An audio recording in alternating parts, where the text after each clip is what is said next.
जैसे अगर मैं आ रहा हूँ आपके पास, I don't know anything about the market और इन्वेस्टमेंट मैंने कभी नहीं किया है, 20-25 ईयर्स ऑफ एज, मुझे कहाँ से स्टार्ट करना चाहिए? पहले तो लर्निंग कि what should I invest, how much should I invest, how to assess my risk profile. क्योंकि बहुत सारे लोग क्या करते हैं कि they will just go on social media, 2-4 financial influencers के वीडियो देखे, थोड़ा समझा। क्योंकि मैं ये समझता हूँ कि young investors are also sometimes a bit ashamed पूछने के लिए कि भाई इतनी आसान चीज़ है, मैं कैसे किसी को पूछूँ, क्या सोचेगा कोई मेरे बारे में। तो उन लोगों को समझाने के लिए कि हाउ टू स्टार्ट। सो एक पैसा बनाना आसान होता तो हम लोग सब बिलियनर होते हैं।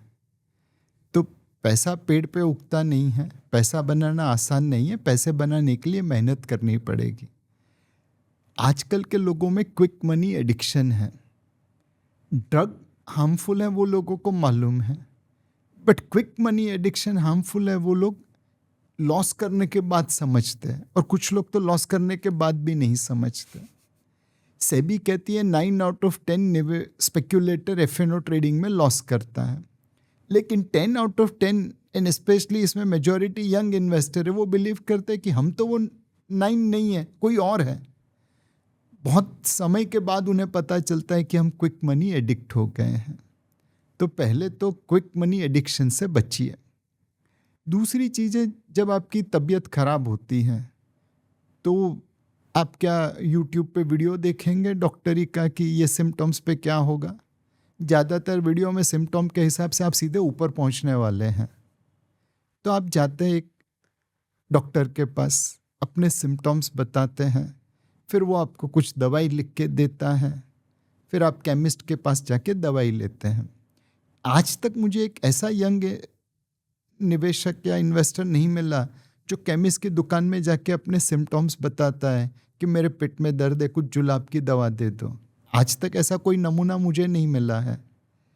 तो जो चीज़ आप अपनी फिजिकल हेल्थ के लिए करते हैं, एक्सपर्ट्स के पास जाके अपने सिम्टम्स दिखा के दवाई लेते हैं, वही चीज़ फाइनेंशियल हेल्थ के लिए करनी है। म्यूचुअल फंड डिस्ट्रीब्यूटर होते हैं, इंश्योरेंस एजेंट होते हैं, रजिस्टर्ड इन्वेस्टमेंट एडवाइज़र होते हैं, there are website which does your risk profile.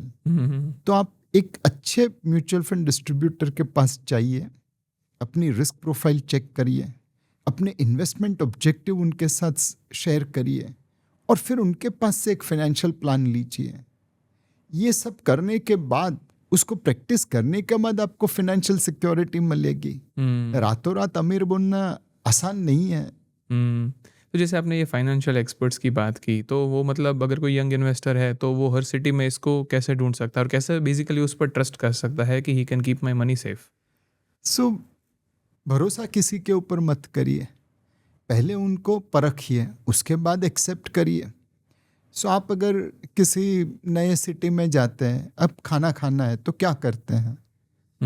एक है आसपास के कलीग को पूछेंगे भाई यहाँ पे कौन सी रेस्टोरेंट अच्छी है। दूसरा है आप सर्च करेंगे किसको 5 स्टार रेटिंग है, किसको 4 स्टार रेटिंग है। तीसरा है आप अपने जहाँ से आए उस गांव में किसी को पूछ लेंगे कि भाई उस जगह पे कौन सी जगह अच्छी है खाने के लिए।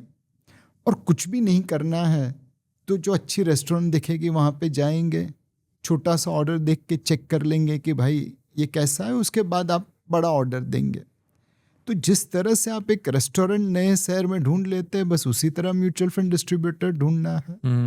एक अपने आसपास के सहयोगियों से पूछिए कि भाई आप कौन से डिस्ट्रीब्यूटर के साथ काम कर रहे हैं, आपका अनुभव कैसा है, तो उस हिसाब से आपको पता चलेगा।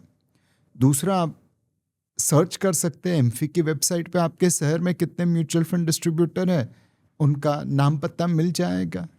तीसरा, आप उनके साथ जब डील कर रहे हैं तो छोटी सी शुरुआत करिए, देखिए ये बंदा मेरे से ट्रांजैक्शन कर रहा है या मेरे से रिलेशनशिप बना रहा है। अगर वो आपको चिपकाने की कोशिश कर रहा है तो उसे भगा दीजिए, बट वो आपके साथ बैठे, आपके गोल्स, आपकी रिस्क प्रोफाइल समझे, आपको एक कॉम्प्रिहेंसिव प्लान दे, तो आप उसके ऊपर भरोसा कर सकते हैं। एक क्वैक और डॉक्टर के बीच में आपको कितना समय लगता है ढूंढने में? 2 मिनट में समझ जाएंगे कि ये क्वैक है और ये रियल डॉक्टर है। बस वही चीज म्यूचुअल फंड डिस्ट्रीब्यूटर के बारे में है। राइट।